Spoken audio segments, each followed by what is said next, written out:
नमस्कार मित्रांनो, डिजिटल मराठी आपल्या यूट्यूब चॅनलमध्ये आपलं स्वागत आहे.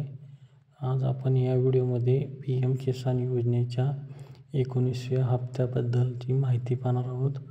तर तो हप्ता आता कधी मिळणार आहे याची तारीख फिक्स झालेली आहे. याबद्दलची माहिती आपण या व्हिडिओमध्ये पाहणार आहोत. तत्पूर्वी जर आपण आमच्या चॅनलला सबस्क्राईब केलं नसेल तर जरूर सबस्क्राईब करा, जेणेकरून अशा पद्धतीची माहितीचे व्हिडिओ आम्ही आपणापर्यंत पोहोचू शकतो. तर पहा, PM किसान योजनेअंतर्गत शेतकऱ्यांना 2,000 रुपये हप्त्याप्रमाणे 6,000 रुपये वर्षाला लाभ दिला जातो. या योजनेचा आता 19वा हप्ता हा शेतकऱ्यांच्या खात्यामध्ये वर्ग करण्यात येणार आहे. तर याची तारीख आता फिक्स झालेली आहे. तर यासाठी शासनाकडून एक पोस्टर जारी करण्यात आलेला आहे. यामध्ये